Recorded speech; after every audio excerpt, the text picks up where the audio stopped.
Olá, pessoal. Seja bem-vindo, seja bem-vinda, sejamos todos nós bem-vindos. Bom, estamos começando mais um podcast e construindo pontes é isso que a gente quer, sempre trazer e atender a necessidade que você tem hoje.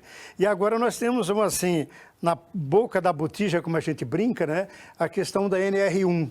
NR1 é a norma regulamentadora número 1, que traz a questão do quê? Dos fatores psicossociais e trata do quê? Da saúde do trabalhador. Então, não tem jeito da gente não olhar isso com muito carinho. O que nós criamos para te ajudar? Nós olhamos para todos esses fatores críticos de sucesso que a norma aponta e nós estamos falando dele aqui, como construir metas, e a norma diz assim, você não pode ter meta excessiva. Então, nós criamos para você como fazer isso e fugir dessa dificuldade ou dessa interpretação. Como evitar a sobrecarga no trabalho? É uma outra pílula. Para cada um, nós criamos uma pílula. Repito, nós criamos uma pílula como construir metas, como evitar sobrecarga, outra pílula, como evitar a jornada excessiva, uma outra pílula, como estabelecer autonomia. Opa, aqui tem uma coisa muito bacana, né? Porque quando a norma traz que você falta autonomia, aí nós temos que ver que de maneira prática, nem eu, nem você, ninguém na empresa pode ter autonomia 100%. Então, como é que a gente equilibra isso? A nossa pílula traz o quê? Limites de autonomia. Esta é a solução. Você vai encontrar como é que se faz. Vamos lá? Outro ponto, fator crítico de sucesso que a norma aponta para nós, para que a gente possa ter um cuidado. Se você observar bem, a NR1, o que é que ela faz, gente? Ela está dando alerta para nós e nós estamos aqui dando o quê? Solução para você. Opa, um alerta, outro da solução e que você vê que de maneira prática não tem nenhuma engenharia. É importante trabalhar sempre o quê? Gestão de pessoas. O foco todo para você resolver a NR1 nada mais é do que gestão de pessoas, ok? Aí, nós fizemos mais uma pílula para você, como evitar conflitos. Gente, eu e você, todos nós sabemos que onde tiver dois seres humanos, haverá conflito, ou poderá haver conflito. Agora, você imagina numa empresa com muitas pessoas, então é importante que a gente saiba como conduzir, ou principalmente como evitar. A outra coisa é o seguinte, como evitar o constrangimento? A norma diz o seguinte, olha, você não pode criar insegurança no emprego. Depois, nessa pílula, a gente trata isso direitinho. E nós estamos trazendo assim, é como evitar o constrangimento. Aí passa por esse quesito todo. E o outro ponto que é muito importante, que já há muito tempo que vem se falando nisso, e já existe hoje reclamação trabalhista em cima do assédio moral, assim como o assédio sexual. Gente, é claro que essas coisas é simplesmente não fazer. Mesmo assim, nós criamos para vocês uma pílula como evitar o assédio moral e sexual. Além disso, nós sabemos que como contraponto, como apoio para a NR1, nós desenvolvemos mais duas pílulas para te ajudar. Como implantar um programa de integração do colaborador. Toda pessoa que está entrando na empresa, ele precisa ser integrado. Então, é uma pílulazinha de menos de 10 minutos, como todas, resolve sua parada. E uma outra que é uma ferramenta que ajuda muito na gestão de pessoas e vai te ajudar e orientar na NR1. Como fazer uma pesquisa de clima organizacional. Aí sim você vai ter o quê? Uma solução em cima daquilo que você levanta. Fechou? Um abraço, uma pílula para cada um. Fechou? Olá pessoal, tudo bem? Mais um episódio que nós vamos falar sobre a NR1, Norma Regulamentadora 1, só lembrando que a partir agora do mês de maio, para ser mais exato, a partir do dia 26, 27, essa norma passa a ter validade. E nós queremos trazer aqui, montamos alguns episódios para te ajudar a atender e resolver isso com mais simplicidade do que você imagina, tá bom? Então vamos lá, que trata evidentemente da saúde mental dos trabalhadores. Isso nós não temos como fugir. É uma coisa em tese nova, mas você sempre conviveu com isso, tá bom? Vamos lá? Eu queria falar um pouquinho para vocês, aí é muito mais a nossa experiência, o que a gente observa nisso, né? O que tem a ver a questão dos fatores psicossociais e organizacionais dentro das empresas. Para vocês terem uma ideia, uma pesquisa recente, somente 10,7% das empresas têm consciência do que nós estamos falando aqui. Olha só que doideira. Somente de cada 100 empresas, somente 10 têm consciência disso. E, no fundo, todo mundo faz todo dia. É só o jeito de fazer. Outra coisa, falta métricas. Nós não temos métricas para isso. Falta todo aí um jeito de andar, não tem orçamento para isso, precisa colocar verba para isso. E eu, por conta disso, que não tem a cultura. Vamos lá? Qual é a solução para você resolver isso? A solução que nós estamos dando é o seguinte, ó, nós temos que integrar o conceito, a prática, a filosofia de gestão de pessoas, daqui a pouquinho eu falo de todos os itens que ela trata, que é exatamente na gestão de pessoas que você vai ser mais assertivo, ok? E na nossa ideia, e o que nós estamos recomendando é que você use a técnica de envolver o trabalhador, envolver o colaborador, envolver a colaboradora para cada um de nós nos comprometermos em atender a NR1, porque isso é um caminho de mão dupla. Todo mundo tem que fazer sua parte, que nós estamos mexendo com o quê? Com o comportamento das pessoas. Podemos falar? Bom, vamos lá agora falar quais são os pontos relevantes da NR1. O primeiro dele, metas excessivas. O outro, jornada extensa demais. Sobrecarga de trabalho. Falta de autonomia. Assédio moral ou assédio sexual. Conflitos interpessoais e insegurança no emprego. Ó, presta atenção que eu vou repetir agora devagar cada uma delas para a gente compreender melhor. Metas excessivas, o que é? Não adianta você me dar uma meta que eu não vou dar conta de fazer. Daqui a pouquinho a gente mostra como é que resolve isso, tá bem? Também não adianta você querer que eu trabalhe 12, 14 horas por dia, vai dar ruim. A fadiga, acidente, zero, improdutividade, não é o caminho. Independente da norma, isso não é caminho, ok? E, é claro, a sobrecarga. Aí tem um pouquinho que vale a pena você ir lá nas nossas outras plataformas e olhar as coisas que a gente chama das competências técnicas. Porque se você não tiver competência, você vai abraçar muita coisa que não dá tempo. Aí o que acontece? Sobrecarga, tanto para o líder como para o liderado. Então tem que entender e haver um entendimento para não, digamos assim, ultrapassar a linha do Equador. Todos nós temos uma capacidade produtiva. Ou seja, cada carroceria aqui aguenta 1, 2, 5, 6, 10 melancias. Para aguentar mais, o que eu preciso? Ter mais conhecimento, ter mais produtividade. Aí sim faz sentido, ok? Conflitos internos. Gente, não tem jeito. Não tiver duas pessoas, tem conflito. Como é que a gente resolve isso? Depois tem uma pílula só para isso. Falta de autonomia. Por que é importante a gente discutir isso? Porque eu sempre digo o seguinte, não adianta você me dar uma tarefa que é impossível.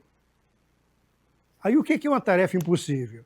Você me diz assim, olha, Francisco, a partir de agora, você é responsável pelas vendas da empresa. Agora você vai ser o homem que vai resolver nossas vendas. Vamos cobrar de você isso. Porra, beleza, aceito, sei fazer. Tá bom, mas você não tem autonomia de comprar um anúncio no jornal. Ué, como assim? Você não tem autonomia para contratar a equipe de vendas. Ué, como assim? É disso que nós estamos falando.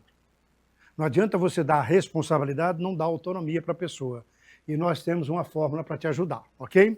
Vamos lá.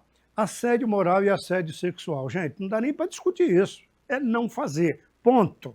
Não tem o que discutir. Todo mundo sabe disso. O que é assédio moral? Gritar com as pessoas, xingar. Não tem mais espaço para isso. Aquele chefe lá que existia antes, que manda quem pode, obedece quem tem juízo, acabou. Então relaxa. Você tem que ter o quê? A sua comunicação ajustada com cada liderado. No nossas pílulas de comunicação tem lá técnicas de como se fazer isso.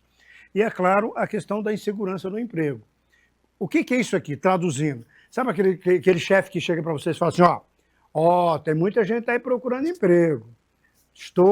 Aparece na frente das pessoas com currículo. Cara, isso não é ético, isso não é justo, isso não é correto, isso é besteira e dá multa. Então, não pode fazer. Fechou? Vamos lá? Muito bom. Qual é a solução que nós estamos repetindo para metas excessivas? gestão de pessoas integrado com isso. Quando a gente fala isso, como construir metas? Nós vamos falar daqui a pouquinho para vocês como é que se constrói uma meta. Cara, é mais simples que você imagina, agora tem um jeito de fazer, e a gente vai detalhar para você. Como construir essas metas com equipe? Você não faz isso sozinho. Trazer, digamos assim, as pessoas à realidade do que ela já fez. E, naturalmente, pagar por isso. Opa, o que significa? A meritocracia. Eu quero produtividade, portanto, eu tenho que recompensar. Simples assim. Vamos lá? 7 passos para você construir metas junto com a equipe de vendas. Esses exemplos aqui que eu vou fazer é sobre equipe de venda, tá bom? Então, vamos lá.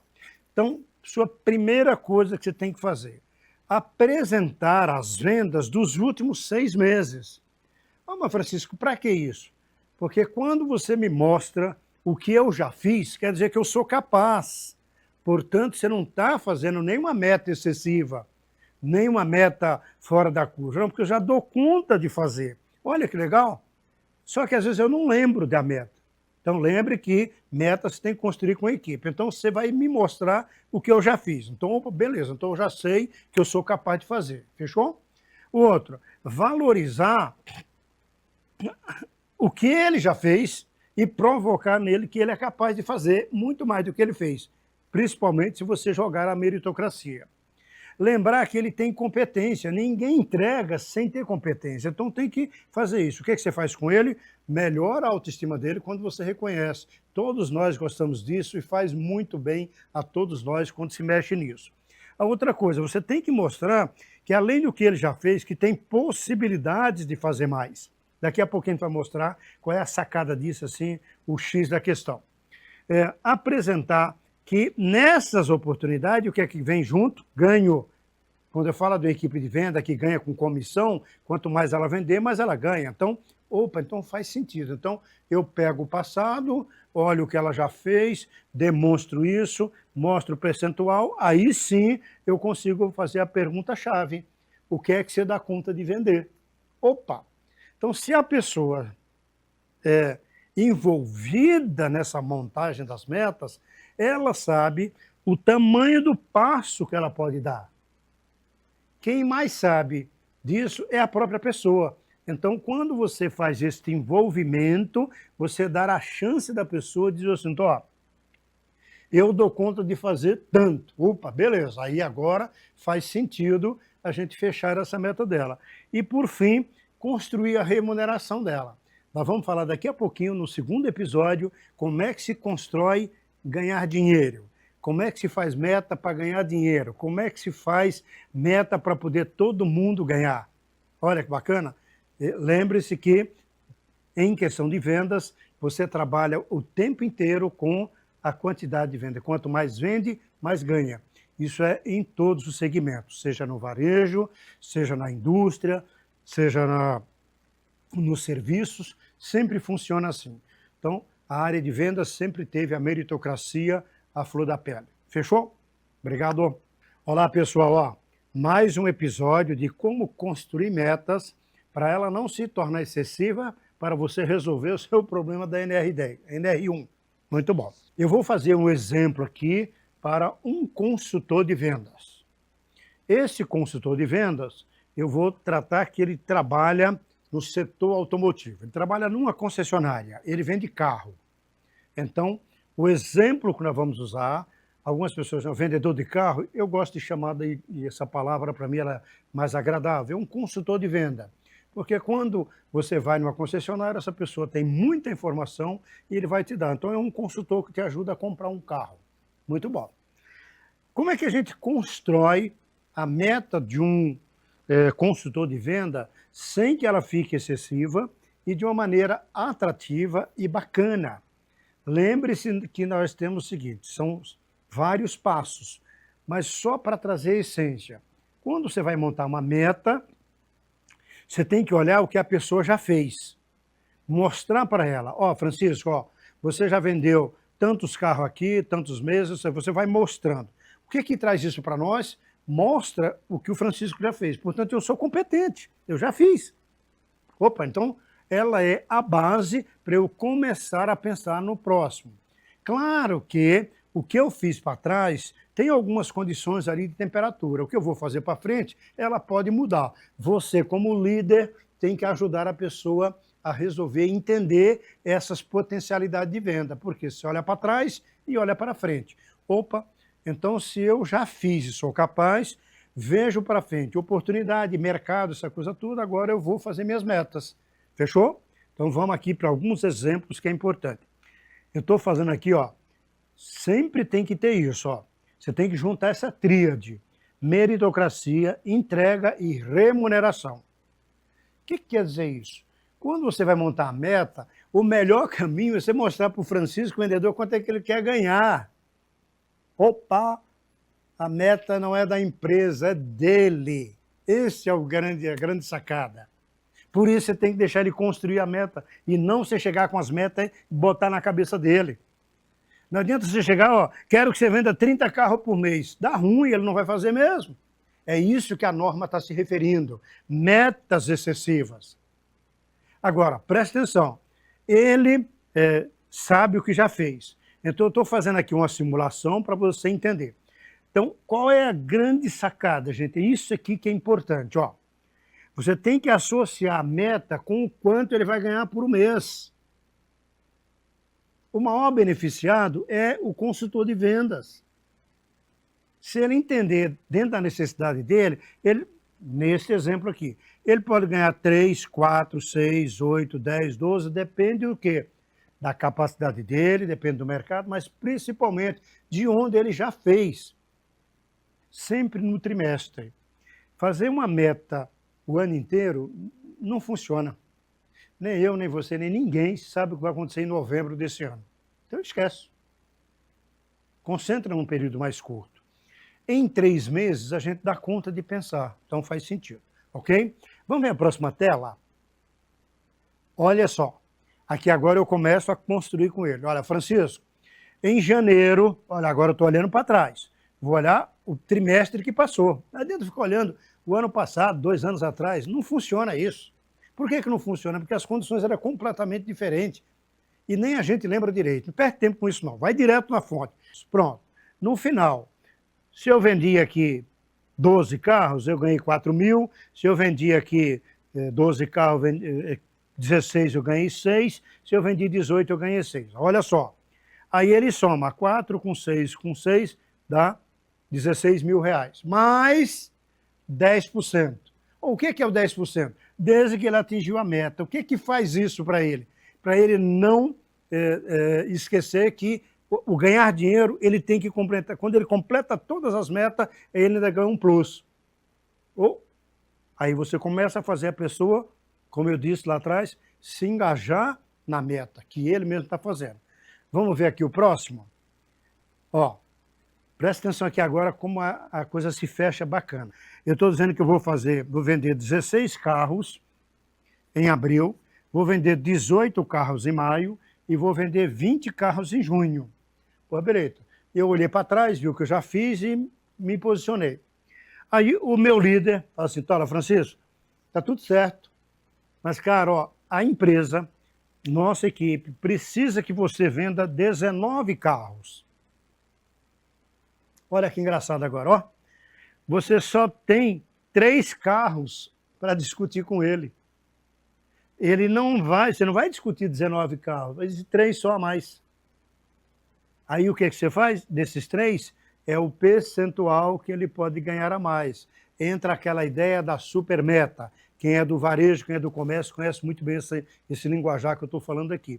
Então, a grande sacada, você faz ele se comprometer com 16 carros e você vai trabalhar, juntar e ajudar ele a fazer somente a diferença. Isso vai se repetir em maio, isso vai se repetir em junho. Agora, olha só. Na meta do Francisco, ele ia ganhar no trimestre 20 mil reais mais 15%. Portanto, 23 mil reais é o que ele imaginou. Aí, o meu líder disse, ó, Francisco, você pode ganhar mais. Se você vender 19, 21 e 24, você pode chegar em 31 mil. Opa! 31 para 23 tem R$ 8.000 de diferença. Então, qual é a atitude minha? Opa, me ajuda a vender esse carro todo. Portanto, fica uma montagem, uma construção de metas e não uma imposição. Fica uma meta consciente e não uma meta excessiva, como alerta a NR1.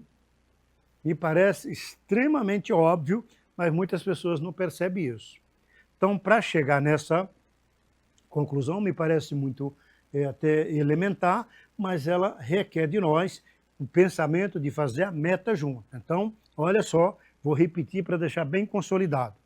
Olha para trás o que ele já fez, mostra para ele o potencial, pede para ele fazer as metas, e aí, se a empresa precisar mais, você só vai ajudar ele na diferença. Agora, o mais importante de tudo isso, ele preconizou, ele definiu, ele está fazendo uma previsão de ganhar X. E se ele chegar nas metas que a empresa precisa, ele vai ganhar mais. Aí faz sentido se faz ou não faz, mas mais do que isso, vai provocar na conversa entre líder e liderado o que precisa ser feito para ele ganhar dinheiro. Porque ele, eu e a torcida de todos os times desse país também quer ganhar dinheiro, ok? O que nós temos é uma pílula nota 10, com satisfação total. Por quê? Não tem estresse, é conjunta, é consciente, neste caso aqui, o consultor de venda ganha mais, a empresa ganha mais e todo mundo fica feliz. Me parece simples e objetivo. Qual é a base de tudo isso para fazer aquele conceito do que a gente fala o líder educador, a líder educadora? Porque nós, como líderes, e a NR mostra isso que é um bom caminho, que a gente tem que olhar para o quê? Para a educação. Como os grandes estudiosos falam, a educação constrói. Fechou? Olá, pessoal, tudo bem? Espero que esteja tudo bem com vocês. Vamos lá. Hoje nós vamos falar nossas pílulas sobre sucessão familiar. Ou melhor, deixando sempre claro que toda sucessão familiar é um processo.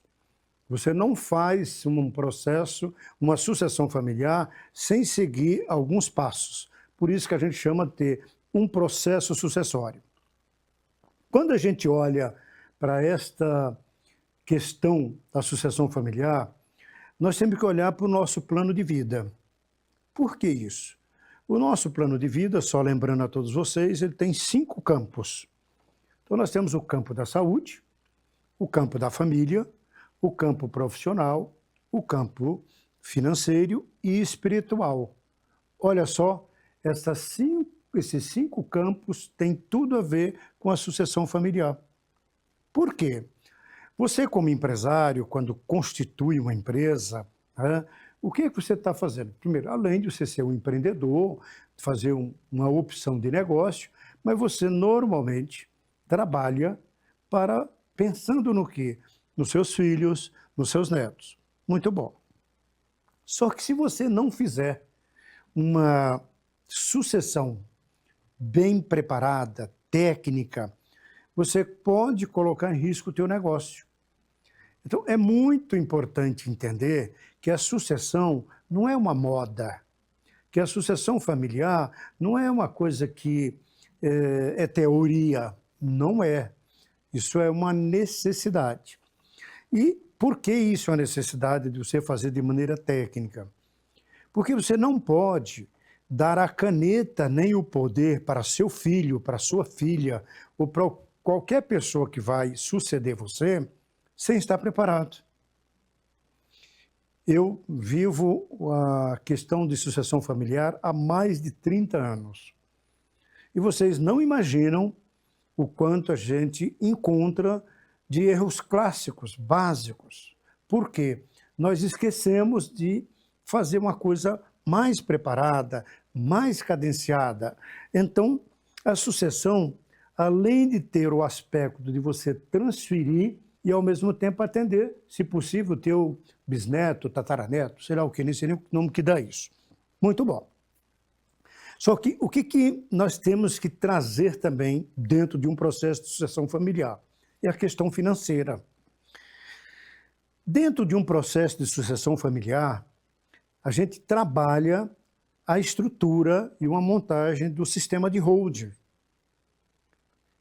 Isso não tem nada de excepcional, isso não é só para empresa grande, isso se aplica em qualquer segmento. Por que isso? Porque quando você trabalha a ideia do sistema de holding, você tem holding operacional, uma holding familiar, e isto vai te permitir fazer o quê? Separar o teu CNPJ do teu CPF. O que que isso cria para você? O que o pessoal chama, de certa forma, uma proteção patrimonial. Mas, Francisco, eu vou ter uma proteção patrimonial 100%? De jeito nenhum. Ninguém protege patrimônio 100%. Isso não existe. O que você vai criar são ondas para poder distanciar um problema do outro, ok? O outro é fazer a transferência patrimonial com o menor imposto possível. É zero de imposto? Também nunca. Tem que pagar alguma coisa, ok? Claro que com a reforma tributária, isso diminuiu um pouco esse atrativo, mas ainda, falado por todos os especialistas, que mesmo com toda essa mudança, a holding ainda é uma boa opção, ou talvez a melhor opção que a gente tem, né?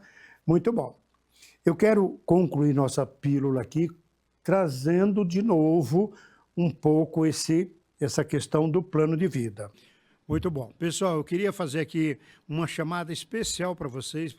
Nós desenvolvemos com muito carinho uma plataforma para melhorar a tua qualificação, para disponibilizar conhecimento, para poder te ajudar. É o Construindo Pontes, fazendo mais uma ponte na tua qualificação. E olha, são tudo coisas simples, objetiva, direta e prática. Todas as nossas pílulas, que a gente chama pílulas nota 10, você vai assistir menos de 10 minutos.